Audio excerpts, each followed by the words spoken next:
Professor doctor মানিক শাহজি টাকা বাড়াইছে, তারা একজনের ডেইলি 100 টাকা খাওয়া। পোলাপান যেমন ভালো করে খাইতে পারে, পোলাপানের ভালো যেমন তারা এখানে ভবিষ্যৎ করতে পারে। গরিব গরিব গরিব ছেলেমেয়েরা এখানে, আমাদের এসসি এবং এসটি ছেলেমেয়েরা আছে এখানে, অনেক গরিব মানুষের ঘরের ছেলেমেয়েরা আছে। তাদের কথা চিন্তা করে আমাদের সরকার 100 টাকা করা হয়েছে তাদের। এভাবে হইতো না। উত্তমবাবু, প্রথমেই শুভ সকাল মিডিয়া বন্ধুদেরকে।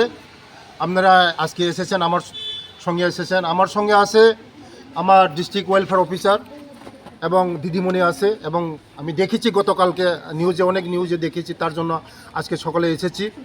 অনেক অবস্থা দেখেছি। আমি অফিসারকে আমি নির্দেশ দিয়েছি আজকের মধ্যে এগুলি কারবাই করার জন্য।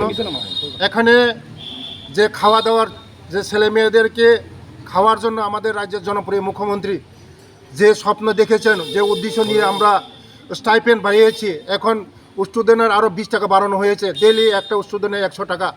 তাদের খাওয়া দাওয়া, তাদের যে সিস্টেম পরিবর্তন করার কথা ছিল, এই সিস্টেম পরিবর্তন হয় নাই। তার জন্য আজকে হঠাৎ করে আমি এসেছি। ছেলে মেয়েদের এখানে এসসি এবং এসটি, এখানে যে আমাদের সরকার ব্যবস্থাপনা, এখানে তারা পড়াশোনা করছে এবং তাদের যে খাওয়ান পরিবর্তনের কথা ছিল, এই খাওয়ান পরিবর্তনগুলি হয় নাই। তার জন্য আমি নির্দেশ দিয়েছি যারা মাসি আছে এখানে রান্না করে, তারা, আমি দেখেছি গতকালকে অনেক নিউজে দেখেছি, এই মাসিরা নাকি ডেলি পেঁয়াজ, লবণ, তারপরে অনেক সবজি, আলু, সব সবজি নিয়ে যাচ্ছে, তাদের খাওয়ানগুলি কেড়ে নিয়ে যাচ্ছে। তার জন্য অ্যাকশন নেওয়ার জন্য আমি বলেছি।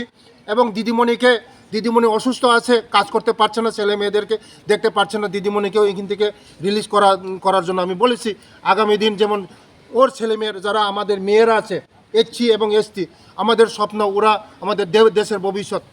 কারণ ওরা যদি ভালো করে পড়াশোনা না করতে পারে, এখানে কোনো ব্যবস্থা যদি ভালো না করতে পারে, তো আগামী দিন তারা ভবিষ্যৎ করতে পারবে না। তার জন্য সব ব্যবস্থা করব, আগামীকালের মধ্যে আমরা সব ঠিকঠাক করে দেব।